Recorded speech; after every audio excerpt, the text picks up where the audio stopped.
하나님의 자녀로 살라라는 제목으로 연애 말씀을 나누겠습니다. 한 아들이 유교 문화권에서 생활하셨던 자기 아버지에게 전도를 했습니다. 그래서 아들이 효성도 지극하고 또 잘 섬기는 그 마음에 감동받아서 아버지가 이제 예수를 믿게 됐어요. 교회에 나왔습니다. 근데 아들이 기도할 때마다 기도의 칭호가 있습니다. 우리는 누구한테 기도하죠? 하나님 아버지한테 기도하잖아요. 하나님 아버지, 하나님 아버지께 기도를 합니다. 그런데 아버지가 자기 유교 문화권에 살았던 그 아버지가 아들의 기도하는 걸 들어보니까 자기가 아버지인데 이게 나는 그럼 하나님을 어떻게 불러야 되나 고민이 빠졌어요. 그래서 이젠 하나님 앞에 그럽니다. 간절히 기도하는데, 하나님, 아들이 하나님 대해서 아버지라고 부르는데 저는 하나님 형님이라고 부르겠습니다. 이렇게 기도하니까 아들이, 아버지, 아니 조폭도 아니고 무슨 하나님이 형님입니까? 그랬더니, 야, 네가 하나님 아버지라면은 나한테는 하나님이 촌스러운 형님이 되잖냐, 그렇게 이야기했답니다. 우리 많은 그리스도인들은 하나님을 아버지라고 부르죠. 예수님이 기도를 가르쳐 주실 때도 하늘에 계신 우리 아버지요, 그렇게 이야기합니다. 그죠? Father in heaven, 그러지 않나요? 하늘에 계시는 아버지. 그런데 전지전능하신 하나님을 죄가 많은 인간들이 아버지로 부를 수 없는 거죠. 이건 누가 가르쳐 주셨죠? 예수님이 이 땅에 오셔서 가르쳐 주셨어요. 예수님이 하나님 아버지라고 불렀잖아요. 주기도문에서 그러잖아요. 하늘에 계신 우리 아버지요. 그러니까 하나님과 우리의 관계는 아버지와 자녀의 관계로 맺어져 있습니다. 그냥 하나님 아버지 부른다고 하나님 아버지가 되나요? 예수님을 나의 구세주로 믿고 죄를 회개하고 다음에 예수를 믿고 가는 자에게는 하나님이 나의 아버지가 되고 아들이 됩니다. 그래서 성경은 뭐라고 그러죠? 아빠, 아버지, 이렇게 부르게 했습니다. 이건 혁명적인 선포입니다. 아빠, 아버지. 오늘 본문 말씀 한번 읽고 갈까요? 로마서 8장 15절 다 같이 읽으라고 그랬죠? 동참합니다. 예배는 혼자 드리는 게 구경꾼이 아니고 여러분 다 동참하는 예배라고 그랬죠. 레위기 그렇게 말씀했습니다. 다 같이 한 목소리, 큰 목소리 읽습니다. 너희는 다시 무서워하는 종의 영을 받지 아니하고 양자의 영을 받았으므로 우리가 아빠 아버지라고 부르짖느니라. 아빠, 이 말은 아람어예요. 아람어로 되어 있는데 아람어로도 그대로 아빠라고 되어 있습니다. 옛날 성경은 아바 그렇게 번역되어 있는데 그 원뜻은 부르는 그 칭호에는 아빠로 되어 있습니다. 그러니까 아람어의 아버지에 대한 칭호로 아빠나 우리가 부르짖는 아빠나 동일한 언어예요. 엄마도 mom 그러죠. 미음자를 쓰고 아빠에는 비읍자를 씁니다. 영어도 그러죠. father 그러잖아요. 그죠? 이 모든 것이 있어서 비읍과 미음이 아빠에서 통칭되고 엄마에서 통칭됩니다. 히브리어도 히브리의 방언이 아람어인데 그 아람어에 나오는 것이 아빠, 아버지 그렇게 부릅니다. 지존하신 하나님을 아빠라고 부르니 이거 놀라운 거죠. 이 아빠라 부를 수 있는 그것은 정말 하나님 주신 특권이에요. 아주 오래전에 여러분 남북 간에 나눠져서 이산 가족들이 가족 상봉하는 장면을 텔레비전에 보여준 적이 있습니다. 그 한 장면을 보면서 가슴에 정말 찡하게 와닿은 장면이 있어요. 중년 남성이에요. 50대 된 남성이 백발이 승성한 노인을 끌어안고 웁니다. 아빠, 아빠 부르짖어요. 그러면서 이 기자가 마이크를 갖다 대니까 아빠, 얼마나 내가 아빠라고 불러 싶었는지 알아? 그 얘기를 하는 겁니다. 중년의 나이에 저도 우리 아버지한테 아빠를 못 불러요. 되게 어색합니다. 이미 아버지 아니면 아버님 뭐 이렇게 되어왔기 때문에 우리 자녀들처럼 아빠라고 부르는 그 소리가 입에 붙어 있지 않아요. 그런데 중년 50대 남자가 그 백발이 된 할아버지 같은 분에게 끌어안고 아빠라고 부릅니다. 그걸 목 놓아하면서 내 평생에 아빠라고 한번 불러보고 싶었습니다. 정말 아빠를 만나면은 나는 아빠라고 부르고 싶었습니다. 그랬다는 거예요.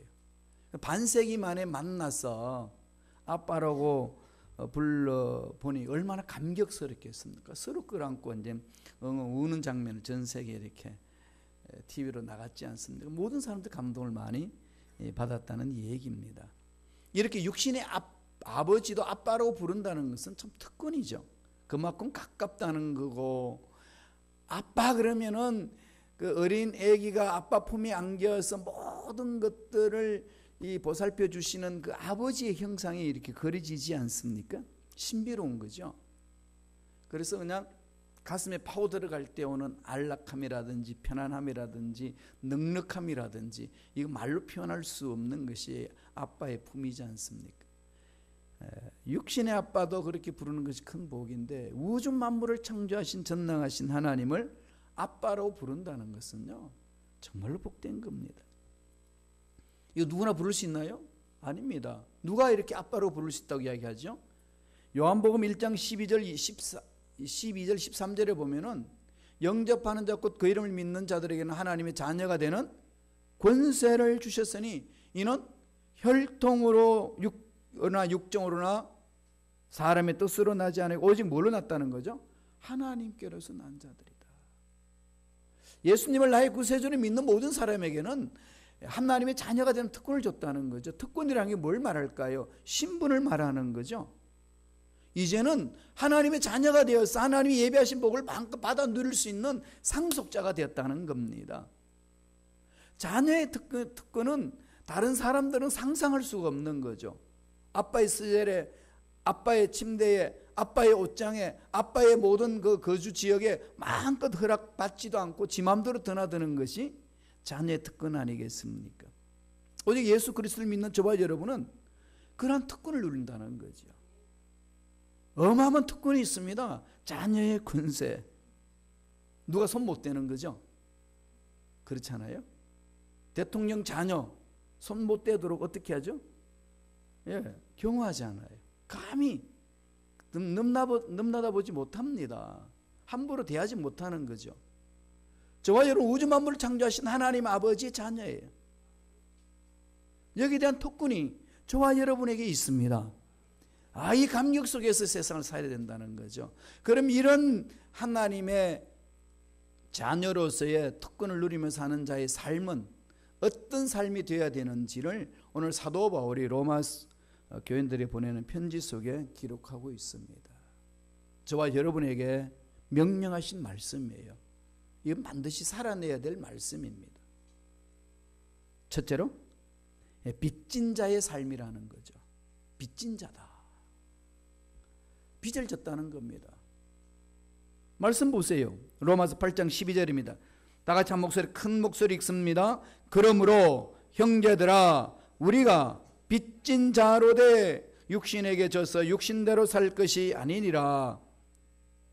재미있는 말을 했지 않습니까? 사도 바울이 로마에 있는 기독교인들을 가리켜서 우리는 빚진 자입니다. 다시 말하면 우리는 빚쟁이입니다. 예수를 믿어서 빚졌다는 거죠. 누군가에. 누구에게 빚을 졌지요? 예수 십자가의 그 은혜의 빚을 졌지 않습니까? 하나님의 그 놀라운 사랑의 빚을 진 겁니다.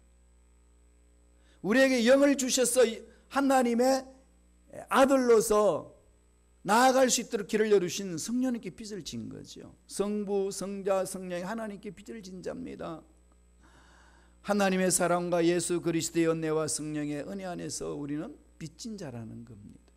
이 빚진 자의 삶을 살아가는 거죠. 그래서 하나님의 사랑을 처음 했는 만큼 빚진 자의 삶을 산다는 것입니다. 그러면은 그 빚을 졌다는 그 의식이 어디서 출발하나요? 예수님이 나의 모든 죄를 짊어지고 가셨고 살아났다는 것. 나는 모든 죄에서 해방되었다는 것. 이제 죽어도 지옥 가지 않고 천국 간다는 사실. 이건 생각만 해도 감격스러운 것 아니겠어요? 너무 감격스럽죠? 그러니까 눈에 보이는 것, 없어질 것 때문에 이거 뺏겼다고 내 뜻대로 안 된다고 그 영원한 것을 버린다는 것은 그보다 어리석은 자가 없다는 거예요. 영원한 것을 위하여 눈에 보이는 것을 잃어버리는 것은 낭비가 아니라고 그랬습니다. 그건 잘못된 게 아니라고 그랬습니다. 영원한 것을 찾는 자가 복된 자라는 거지. 어떻게 우리에게 자유를 주셨나요? 사도 바울이 로마서 8장 2절에서 이렇게 설명을 해줍니다. 다 같이 한번 읽어볼까요? 8장 2절 읽습니다. 이는 그리스도 예수 안에 있는 생명의 성령의 법이 죄와 사망의 법에서 너를 해방하였음이라. 생명의 성령의 법이 저와 여러분의 죄악 가운데 있는 사망의 법에서 해방을 주셨다고 선포해 줍니다. 생명의 법을 주셨다는 거죠. 누구의 생명입니까? 하나님의 영원한 생명. 이 이터널 라이프예요. 영원한 생명이 예수를 믿는 순간에 우리에게 넘쳐났습니다. 마치 숲속에서 사슴이 이렇게 사냥꾼이 놓은 올무에 갇혀가지고 죽음을 기다리고 있는데 그 사슴 발에 매여 있는 올무를 풀어서 해방시키고 마음껏 달려갈 수 있도록 만들어 놓은 그 상태를 말합니다. 성령께서 우리를 그렇게 예수를 믿어서 하나님 자녀의 특권을 누리게 하시고 하나님과 더불어 살아갈 수 있도록 만들어 주셨다는 겁니다. 그러면서 오늘 로마서 8장 12절에 뭐라고 이야기를 합니까? 그러므로 형제들아 우리가 빚진 자로 돼. 그죠? 빚진 자로 돼. 그 사랑에 빚졌다는 느낌을 가지십니까? 그럼 어떻게 해야 되죠? 빚진 자의 삶은 어떻게 살까요? 빚을 갚겠다는 마음을 갖는 것 아니겠습니까? 빚을 얻었으면 양심이 있는 사람은 빚을 갚겠다고 열심히 사는 삶 아닌가요? 그건 기본적인 거죠. 하나님이 놀라운 사랑을 주셔서 독생자도 아끼지 아니하시고 그 예수 그리스도를 우리를 위하여 십자가에 돌아가시게 하시고 믿는 자마다 구원받을 수 있도록 하나님이 엄청난 희생, 대가를 지불했습니다. 그 사랑만 생각하면 감격스럽죠.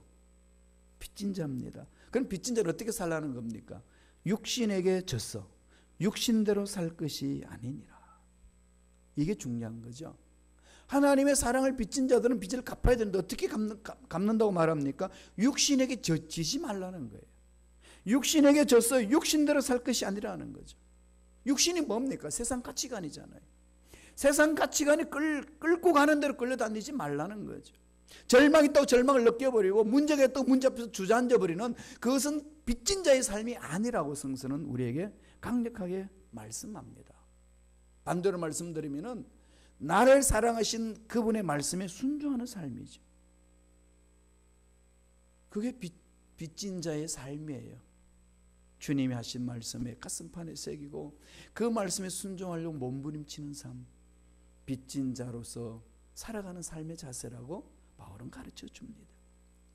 그래서 사도 바울은요 스스로 예수 그리스도의 종이다 그랬습니다. 주님은 우리를 친구로 불러주시지만 항상 종의 자세가 필요하다는 거죠. 종은요 이게 지 맘대로 하는 거 아니에요. 종은 뭐죠? 예, 그냥 시키는 대로 하잖아요. 그럼요, 시키는 대로 해요. 한국에서는 이 마님과 돌쇠 사이가 있어요. 돌쇠라고 그러죠. 돌쇠는 뭐 하죠? 마님을 가르치는 사람 아니에요.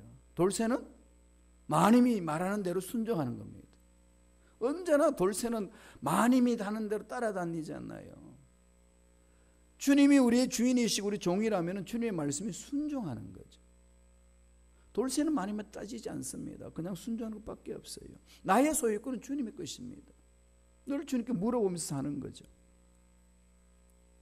주님 어떻게 할까요? 주신 시간 어떻게 활용할까요? 주신 에너지 어떻게 해야 할까요? 주신 물질 어떻게 사용할까요?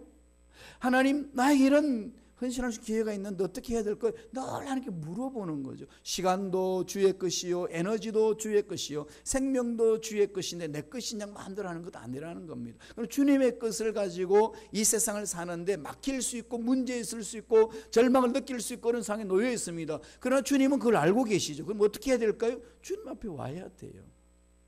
왜 그런 문제 주셨을까요? 주님만 의지하라고, 주님만 매달리라고. 끊임없이 우리 인생에는 문제가 일어나지만 우리들이 해야 될 일은 하나님이 나를 그만큼 사랑해 주셨구나, 난 그 사랑에 빚진 자다. 이 삶은 문제 앞에 주저앉는 자의 삶이 아니다. 육신에 졌어 육신대로 끌려가는 삶이 아니다. 이것을 강력하게 사도 바울은 말씀하고 있습니다. 저와 여러분이 그것을 마음판에 새겨야 되는 거죠. 빚진 자의 삶을 잊지 마세요. 두 번째, 어떤 삶을 살아야 될까요? 자녀들은 성령의 인도함을 받는 삶이에요. 성령이 인도하시는 거죠. 돈이 인도하는 게 아니고요. 명예가 인도하는 것이 아니고 옆에 있는 친구가 인도하는 거 아닙니다. 누가 인도하죠? 성령께서. 성령께서 하나님의 자녀의 앞날을 인도해 주십니다. 사도 바울은 오늘 로마서 8장 13절 14절에서 이렇게 말합니다. 천천히 한번 한 목소리로 합독하시겠습니다. 너희가 육신대로 살면 반드시 죽을 것이로되 영으로서 몸의 행실을 죽이면 살리니 무릇 하나님의 영으로 인도함을 받는 사람은 곧 하나님의 아들이라. 하나님의 자녀라. 하나님의 자녀는 육신대로 사는 자가 아니고 영으로 인도함을 받고 사는 자들이라 딱 결론을 내려줍니다. 우리는 이제 빚을 탕감받았습니다. 자유의 몸이 되었어요. 그래서 우리는 육신에게 빚진 자처럼 육신의 인도함을 받고 사는 자들이 아닙니다. 육신을 끌고 가는 대로 끌려가 다니는 사람들이 아닙니다. 우리는 하나님의 자녀이기 때문에 하나님의 영으로 인도하여 주셔서 자녀가 되게 하셨기 때문에 하나님의 영으로 인도함을 받고 살아가는 것이 하나님의 자녀의 삶이라고 가르쳐 줍니다. 육신에 지지 말라는 거죠. 그런데 이 육신에 질 때가 얼마나 많습니까? 이건 하나님의 자녀로서의 삶을 사는 것, 빚진 자로 삶을 사는 걸 자꾸 잊어버린다는 거죠. 그래서 강력하게 오늘 로마서 8장 13절에서 말씀합니다. 너무 강력한 말씀이에요. 읽어보세요. 다 같이 한 목소리 읽습니다. 너희가 육신대로 살면 반드시 죽을 것이로되 영으로서 몸의 행실을 죽이면 살리니. 어마어마한 말씀을 했죠. 육신대로 살면 어떻게 된다는 거죠? 죽을까 하노라 안 해요. 육신대로 살면 반드시 죽는다는 거예요. 지옥행으로 간다는 겁니다. 이 말씀을 우리가 너무나도 무시해버릴 때 얼마나 많은지 모릅니다. 영으로서 몸의 행실을 죽이면 살리라. 그런 성령의 능력 안에서 나의 육체의 소욕을 짓밟아야 된다고 로마서 8장에서 가르칩니다. 꼭 마음판에 새기세요. 반드시 죽을 것이니. 뭐 어떻게 살면요? 육신대로 살면. 세상 가치관에 끌려다니고요. 문제 앞에 끌려다니고 환경 앞에 끌려다니면요. 죽는다는 거예요. 하나님은 뭘 말씀하는 거죠? 환경도 무시해버리고 문제도 무시해버리고 모든 것보다 크시는 하나님을 집중하라. 하나님은 문제보다 크십니다. 문제 앞에 있으면요. 외치세요. 하나님은 문제보다 크십니다. 하나님은 뭐든지 할 수가 있습니다. 자꾸 저와 여러분 삶을 괴롭히는 그 문제와 환경 앞에서 외치셔야 돼요. 사람은 약한 존재이기 때문에 그냥 가만히 있으면 되는 게 하나도 없습니다. 자꾸 하나님이 베풀어 주신 은혜를 생각하면서 믿음으로 대적해 나가셔야 돼요. 입술로 자꾸 선포해 나가셔야 됩니다. 신앙생활 해나갈 때 기도할 때도 그냥 엉얼엉얼 거리지 마시고요. 그냥 소리 외치세요. 물론 조용히 묵상할 때도 있지만 소리 내어서 외칠 때는 외치세요. 그리고 예배 드릴 때도요. 그냥 구경꾼으로 와가지고 팔짱 끼고 그냥 어떻게 잘하나 보자 두고 보자 그러지 마시고요. 동참하세요. 기도로 동참하고 찬양으로 동참하고 찬양할 때는 박수 치면서 성경을 읽을 때는 큰 목소리로 이렇게 자꾸 읽고 그러면은 내 영혼이 깨어지고 내 마음이 깨어지고 내 피부가 듣고 온 육체가 전인격적으로 반응을 하는 겁니다. 그게 예배드린 자의 삶이에요. 레위기에서 그렇게 명령하고 있거든요. 하나님 그걸 말씀하고 있습니다. 동참하셔야 됩니다. 영으로 이끌어 주옵소서.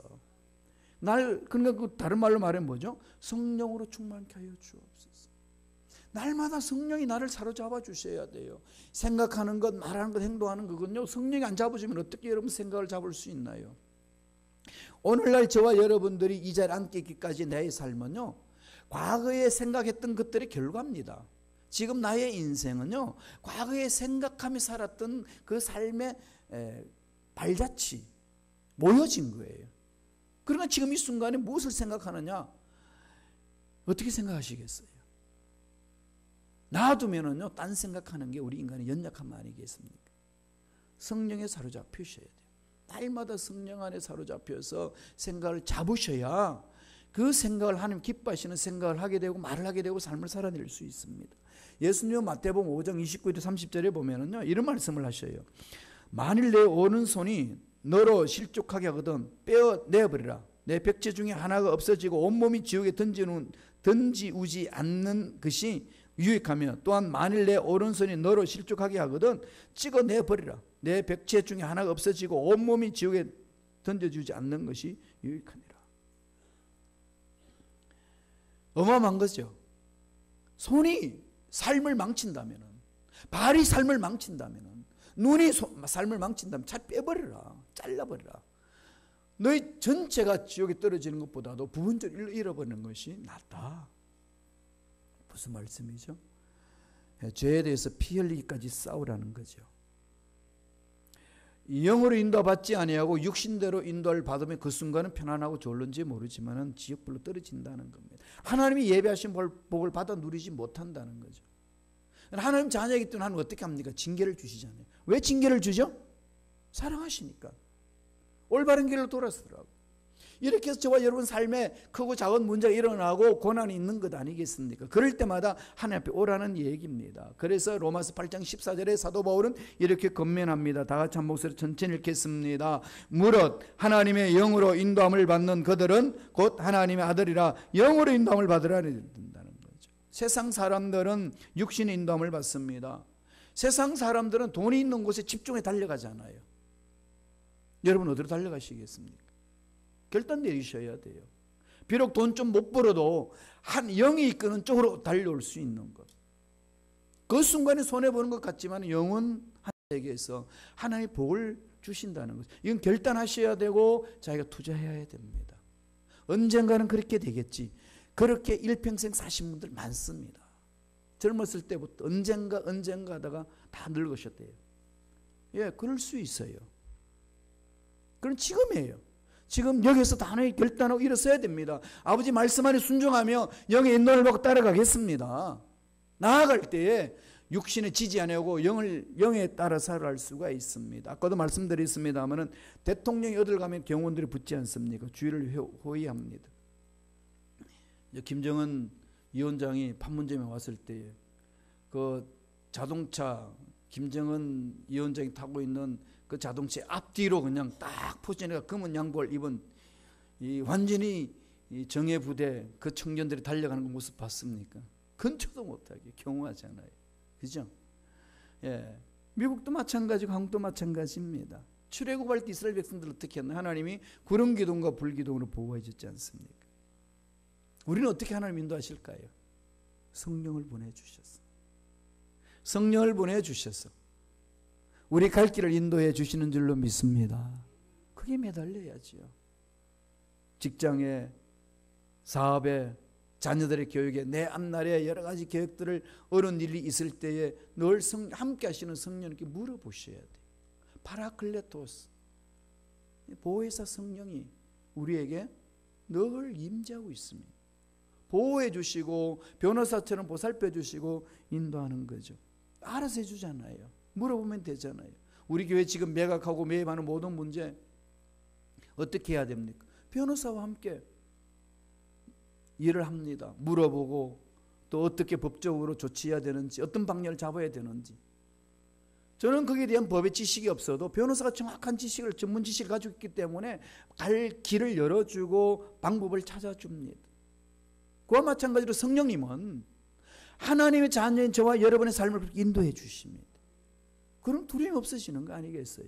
그래서 자꾸 성령의 음성에 민감하십시오. 조영기 목사님, 여두순복음교회 창립하신 조영기 목사님의 삶을 보면은요, 이 부흥성이 오잖아요. 프랑크 있을 때 오면은요, 참 그분의 눈동자는요 살아 있습니다. 세상의 시시콜콜한 것을 끌려다니지 않아요. 늘 성령의 음성에 민감합니다. 그분은 정말 민감해요. 그래서 호텔에 앉아 있어도 그냥 바깥에서 들으면 늘 이 성령의 능력의 인도함을 받고 기도하는 모습을 봅니다. 매 순간 그런 거죠. 물어봅니다. 목사님, 평생 그렇게 설교하셨고 평생 그렇게 큰 사역을 감당하시고 그렇게 대집회를 하셨는데 그렇게 또 매달려서 간절히 부러지십니까? 김 목사 말 말어. 나는 강단에 설 때마다 두려워. 떨림이 있으시대요. 처음 설교하는 만큼의 그 떨림이 있다는 겁니다. 민감한 거죠. 성령의 음성이 민감합니다. 그래서 성령이 기뻐하시는 것에 관심을 갖잖아요. 여러분들 어떤 사람에게 대접을 받기 위해서 그 집에 가면은 대접해 주는 사람이 어떤 것을 대접하면은 여러분 풍족하게 대접 잘 받았다고 말씀하시나요? 내가 좋아하는 거. 그죠? 내가 좋아하는 걸 물어보지 않고 지가 좋아하는 건 다 차려놔 놓고 그냥 상다리 찢어지도록 그냥 막 부러지도록 차려놔 놓고 막 융성 대접을 하는데 보니까 막상 손에 먹을 게 없어. 좋아하는 게 없어. 그건 참 배려가 없는 거 아니겠어요? 각자의 취향이 있지요. 그럼 성령은 어떤 걸 원하실까요? 성령의 음성에 민감한 자들. 우리는 그 성령 음성에 민감해야 됩니다. 너무나도 성령을 무시하는 거예요. 눈에 안 보이고 손에 안 잡히고 내 앞에 있다는 사실을 잊어버리기 때문에 문제 앞에 절망 같은 상황 속에 이걸 풀어나갈 때 자꾸 인위적인 생각만 하는 거죠. 내가 왜 여기까지 왔는가? 내가 왜 이런 문제 속에서 허우적거리는가? 이것만 생각합니다. 그러나 여기까지 이끌어주신 하나님의 손길은 어디에 있는지를 잊어버릴 때가 많다는 거죠. 저도 그런 걸 너무나도 많이 체험을 해요. 그러니까 지난날의 선택을 내가 돌아보면서 내가 잘못 선택하지 않았는가? 물론 돌아보는 건 좋지만은 그 속에 선택을 할 수 있도록 인도하신 하나님이 계시는데 왜 잊어버리냐는 거죠. 그럴 때마다 지적을 받습니다. 하나님이 함께 하신다는 거예요. 이 속에 우리 마음을 집중할 때만이 성령의 인도함을 받고 삶을 살아갈 수 있다는 그 말씀입니다. 로마서 8장 15절 한번 더 읽어보실래요? 로마서 8장 15절 다 같이 우리 한번 읽어볼까요? 자막을 한번 띄워주실래요? 없나요? 제가 읽어드릴게요. 너희는 다시 무성하는 종의 영을 받지 아니하고 양자의 영을 받았으므로 우리가 아빠, 아버지라고 부르짖느니라. 양자의 영을 받았기 때문에 자녀의 관계, 아버지와 자녀의 관계 이루어진 거죠. 그래서 아빠, 아버지로 부르니까 내 삶은 옛 아빠, 아버지가 책임져 주신다는 거죠. 우리 교회 하나님 아버지, 아빠, 아버지가 책임져 주실 줄로 믿습니다. 저와 여러분의 자녀들 아빠, 아버지가 책임져 주실 줄로 믿습니다. 내 인생도 아빠, 아버지가 책임져 주실 줄로 믿습니다. 그분만을 집중합시다. 그분을 바라봅시다. 아빠, 아버지로 부르짖는 것, 여기에만 마음이 집중하게 되면은 주위에 있는 사람들이 해주는 그 일들에 대해서 섭섭함이나 그것 때문에 마음의 상처를 받거나 그것 때문에 뒤로 물러서거나 그것 때문에 원한이 생기지 않습니다. 그게 하나님을 믿고 가는 자녀들의 누릴 수 있는 특권 아니겠습니까? 성령을 따라 행하십시오. 바울이 갈라디아 교인들에게 그렇게 편지를 보내면서 말씀을 합니다. 갈라디아서 5장 16절 우리의 표어죠. 이건 꼭 외워놓으세요. 다 같이 읽습니다. 내가 이르노니 너희는 성령을 따라 행하라. 그리하면 육체의 욕심을 이루지 아니하리라. 육체의 욕심을 이루지 아니하리라. 성령의 음성에 민감하면 민감할수록 육체의 욕심에 끌려다니지 않습니다. 육체에 지지 않습니다. 이겨냅니다. 그게 하나님의 자녀들의 삶의 특권이고 성령 충만한 자의 삶의 특권이라고 가르쳐 줍니다. 마지막 세 번째로 자녀의 삶은 고난도 함께 받는 삶이 되어야 된다고 말씀합니다. 고난은 멀리 있지 않습니다. 저와 여러분 삶에 늘 가까이 있습니다. 고난 찾아오는 것을 이상히 여기지 말라는 겁니다. 돌아보세요. 왜 고난이 왔는지를 돌아보시고 주를 위한 고난인지 내가 잘못해서 찾아오는 고난인지 돌아보세요. 그러나 주님이 함께 하심으로 주님이 일을 하기 찾아오는 고난은 어떻게 한다는 거죠? 하나님의 자녀로서 아빠 아버지로 부르짖는 자녀로서 반드시 그 고난을 참아내야 된다는 겁니다. 말씀을 볼까요? 로마서 8장 17절입니다. 다 같이 한 목소리 큰 목소리 읽습니다. 자녀이면 또한 상속자 곧 하나님의 상속자요 그리스도와 함께한 상속자니 우리가 그와 함께 영광을 받기 위하여 고난도 함께 받아야 할 것이니라. 고난이 있습니다. 이 육체를 입고 사는 이 세상은 찾아오는 고난이 상상할 수 없을 만큼의 내 앞을 기다리고 있습니다. 내가 멀리해도 찾아오는 것이 고난이고 내가 기대하고 기다려도 찾아오는 것이 고난이고 기대하든 안 하든 늘 내 인생 속에 찾아오는 것이 고난입니다. 그러면 그 고난을 어떻게 대해야 될까요? 분명히 말씀하죠. 하늘의 상급을 바라보면서 영원히 계시는 그 하나님을 바라보면서 그 천국의 소망을 가지고 이 고난을 바라보라는 얘기입니다. 하나님의 능력 은혜로 이 고난을 반드시 이겨낼 수 있느니라. 이 믿음으로 달려드는 것 아니겠습니까? 하나님의 눈으로 보라는 거예요. 영원히 계시는 하나님, 영원토록 나를 붙들어 주시는 그 하나님을 바라보면서 지금 이 고난을 바라볼 때에 고난은 능히 이겨낼 수 있다고 성서는 가르쳐 줍니다. 하나님을 아빠로 부르짖는 자는요, 고난 받는 것을 이상히 여기지 말고 고난 받는 것을 각오해야 합니다. 신앙인의 삶은요, 평안한 길이 아니에요. 불편합니다. 그렇지만 그 삶에는 평안이 있습니다. 기쁨이 있습니다. 이게 신비 아니에요? 역설적인 은혜죠. 힘들어요. 그러죠? 어려운 일도 많습니다. 그런데 마음에 평안이 와요. 그런데 기쁨이 있습니다. 세상이 주는 그건 비교할 수 없는, 상황은 어렵고 힘든데 이루 말할 수 없는 기쁨과 평안이 있습니다. 세상은 편안한 삶을 추구해 나가도록 만들어주는 것이 세상의 문명 아니겠습니까? 편리함을 추구해 나가죠.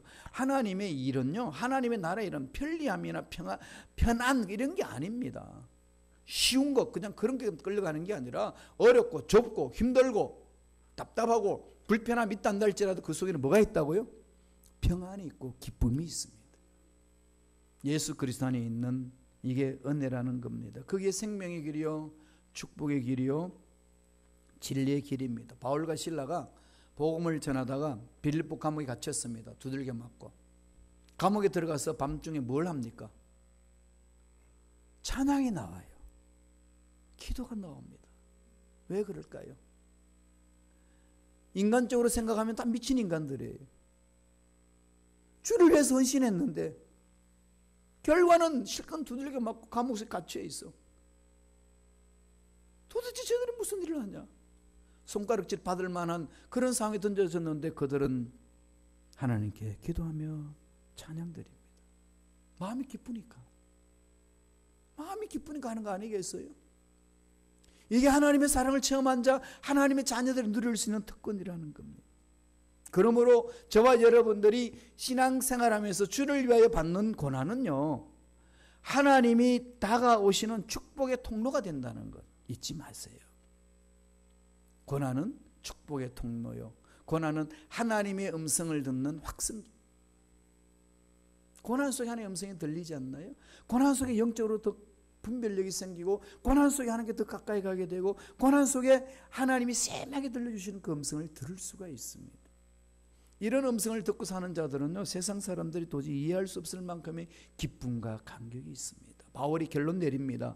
로마서 8장 18절입니다. 다 같이 한번 읽어볼까요? 한 목소리 읽습니다. 생각하건대 현재의 고난은 장차 우리에게 나타날 영광과 비교할 수 없더라.